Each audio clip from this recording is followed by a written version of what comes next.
শুভ সকাল বন্ধুরা, নতুন একটি ব্লগে তোমাদের সকলকে আবারও অনেক স্বাগত আর ভালোবাসা নিয়ে দিনটা শুরু করছি। সকালবেলা উঠে অনেক কাজ হয়ে গেছে, কদিন থেকেই তো বৃষ্টি রোদ, মানে এক এক সময় এক এক রকম ওয়েদার। তো অনেক কাছাকাছি করেছি সকাল থেকে, অনেক কিছু কাজকর্ম সারা সবই প্রায় হয়ে গেছে। তো টেবিল ক্লথটা দেখছি কদিন থেকে একদম মানে ছিঁড়ে বেড়ে খুব খারাপ অবস্থা হয়ে গেছে, যেহেতু আমরা এই টেবিলে খাওয়া দাওয়া কোনো কিছুই করি না। তো ওভাবেই কাটিয়ে দিচ্ছিলাম, ভাবছিলাম থাক নতুন করে যখন একবারে মানে টেবিল পাতা হবে তখনই নতুন টেবিল ক্লথটা তখনই পাতবো আর কি। তো দেখছি যে না আর ভালো লাগছে না, ওটার উপর দিয়ে মোছা যাচ্ছে না, কারণ ওই রান্না করলে তো তেল ঠেল ছিটে একদম বাজে অবস্থা হয়। তো খাওয়া দাওয়া না করলেও প্রতিদিন আমি টেবিলটা কিন্তু গ্যাস মুছি যখন, তখন ওটা মুছে নিই। তো এখন আর মোছা যাচ্ছিল না, 2-3 জায়গায় প্রায় ছিঁড়ে ছিঁড়ে গিয়েছিল। একদিন আমার হাত লেগে অনেকটা ছিঁড়ে গেছে। তো ভাবলাম থাক, আবার নতুন ঘরে একটা নতুন আরো সুন্দর দেখে একটা কিনে নিব। আর এগুলো না একটু পাতলা ধরনের, যদিও তো খাওয়া দাওয়া করতেও অনেকটা মনে করো সরে সরে যায় আর কি। তো যখন ওই ঘরে যাব তখন তো টেবিলে খাওয়া দাওয়া করবো, তো তখন একটু ভারী ধরনেরই কোনো কিছু একটা কিনে নিতে হবে। তো সব কাজকর্ম সারা হয়ে গেছে, লাস্টে যে ঘর মুছে এখন স্নান করে রান্না বান্না সারবো এসে তাড়াতাড়ি করে। একটা বেলাও হয়ে গেছে।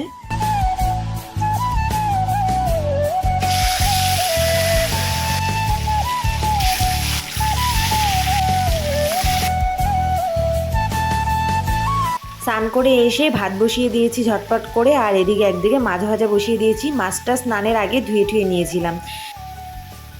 Good afternoon friends, welcome back to my new blog. আশা করছি সকলে খুব ভালো আছে, সুস্থ আছে। আজকের ওয়েদারটা ভীষণ সুন্দর। ঘুম থেকে উঠেই দেখে একবারে পুরো ঝলমল করে রোদ উঠেছে। সকাল থেকে এত কাজ করেছি যে আজকে যার জন্য ব্লগ করিনি। তো স্নান করে এসে এই জাস্ট রান্নাবান্না বসালাম।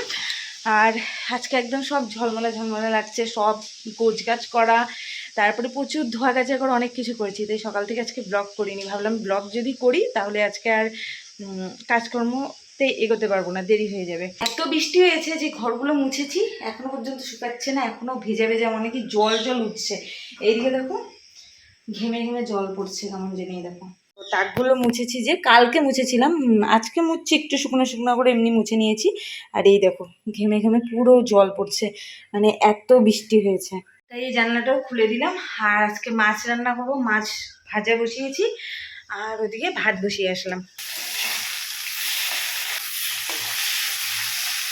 তো চলো ব্লগটা এখন থেকে শুরু করছি। আশা করছি আজকে ব্লগটি খুব ভালো লাগবে, তো স্কিপ না করে দেখতে থাকো। এদের আজকে টেবিল ক্লথটা চেঞ্জ করে দিলাম, এটাই তখন ভিডিও শুট করেছিলাম। ওটা একদম ছিঁড়ে ছিঁড়ে গিয়েছিল, ভাবছিলাম যে নতুন ঘরে গিয়ে এটা তারপরে পাতবো, তো দেখলাম না, ওটা রাখা যাচ্ছে না। যদিও এখানে আমরা খাই না, কিন্তু তবুও ভালো লাগে না, তাই এই টেবিল ক্লথটা আজকে পেতে দিলাম। সব কাজ শেষ, এখন শুধু রান্না বান্না করবো। কালকে শাক এনেছিল যেটা বানানো হয়নি, সেটা আজকে বানাবো। একটা সবজি বানাবো আর মাছের ঝোল করবো। এতদিন তোমাদের দাদাভাই শুধু সবজি খাবো সবজি খাবো করে পাগল হয়ে যেত। তো ওকে তো ডক্টর বলে দিয়েছে যে আলু খেতে পারবে না। তো ওই যে আলু ছাড়া যে কোনো নিরামিষ সবজি কিন্তু খেতে একদম ভালো লাগে না, কিন্তু তবুও আর কি ওভাবে কোনো রকমে বানাই আর কি।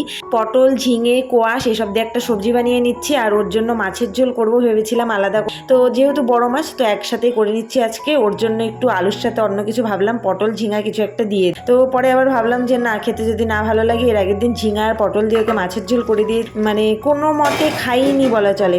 রাত্রিবেলা তো খাইনি, চা রুটি খেয়েছি। তো যার জন্য আজকে আলু দিয়েই করলাম। তো বললাম যে 1-2 পিস আলু খেও, বেশি খেও না।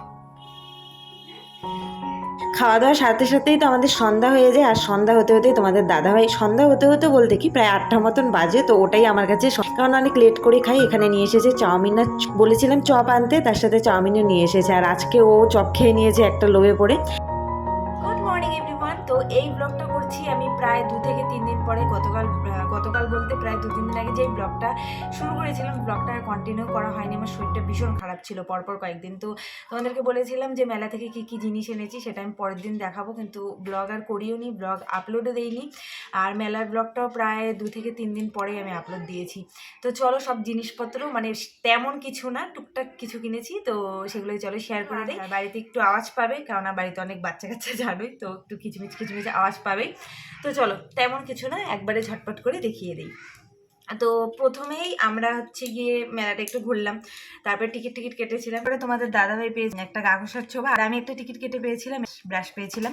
তারপরে তোমাদের দাদাভাই নিয়েছে চুলকানোর জন্য এটা, এই হাত দেখো একদম হাতের মতো লাগছে, এটা নিয়েছে। তো তারপরে হচ্ছে আমি মেলায় যাব, আর ইয়াররিংয়ের দোকান দেখে আমি ইয়াররিং কিনবো না, এটা তো হতেই পারে না। তো আমি এখনও পর্যন্ত আমি ট্রাই করেও দেখিনি যে কেমন লাগবে ইয়াররিংগুলো বা কিছু। তো আমার ভীষণ পছন্দ হয়ে গিয়েছিলো 2 জোড়া ইয়াররিং, তো দুটোই নিয়ে নিয়েছি।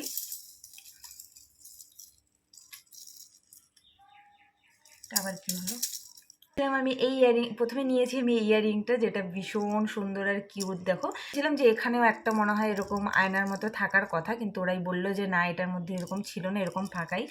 তো এরকম এর আগে আমি একটা ইয়ারিং নিয়েছিলাম, কিন্তু ওটা এই জায়গাগুলো মাল্টি কালার ছিল, মাল্টি কালারের বল ছিল, তো ওই ইয়ারিংটা আমার হাতেই ভেঙে গেছে। তো এটা নিয়েছি, এটা ভীষণ সুন্দর ইয়ারিংটা, এটা নিয়েছি। তার সাথে নিয়েছি এটা ইয়েলো কালারের, যেটা আমি কিসের সাথে পরবো আমি জানি না। ইয়েলো কালারের শাড়ি আছে কিন্তু চুড়িদার বা কোনো কিছু কুর্তি নেই, কিন্তু এটা চুড়িদারের সাথে ভীষণ সুন্দরভাবে যাবে। এই ইয়ারিংটাও ভীষণ সুন্দর, এটা নিয়েছি। তো তারপরে নিয়েছি যেটা সন্ধ্যাবাতি দেওয়ার জন্য দুটো জিনিস, এটা হচ্ছে প্রদীপ একটা, তুলসী তলায় রাখার জন্য, আর এই একটা ধূপকাঠি আর কি কাটার, এটা নিয়েছি। তারপর নিয়েছি এই 3টে ছোটো ছোটো ফ্লাওয়ার, যেটা 3টা 100 টাকা করে, তো একটা নিলে হয়তো 40 টাকা করে, আর 3টা নিলে 100 টাকা। তো আমি এরকম ছোটো ছোটো নিয়েছি, কারণ আর টিভি ক্যাবিনেটে এরকম ছোটো ছোটো ফ্লাওয়ারগুলো দেখতে ভীষণ ভালো লাগে। অলরেডি আমি এটা সাজিয়েও রেখে দিয়েছিলাম তোমাদের মানে ভিডিও করার জন্য, এখন এটা আরও নিয়ে আসলাম।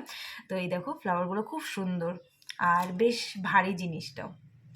তো এরকম 3টা ফ্লাওয়ার নিয়েছি, একটা এই বেগুনি বেগুনি কালারের, একটা এরকম রেড, ঠিক রেডটা একটু অন্যরকম, আর এটা নিয়েছি। এই ফুলটাও ভীষণ সুন্দর দেখো।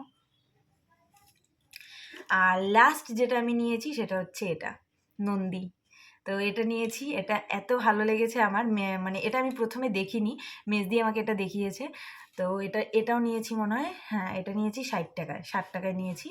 তো এটা ভীষণ ভালো। এই হচ্ছে আমার মেলার থেকে আনা ছোটো মোটো জিনিস। কেমন হয়েছে অবশ্যই কমেন্ট করে জানিও, আর ভিডিওটা ভালো লাগলে লাইক কমেন্ট শেয়ার করতে ভুলো না।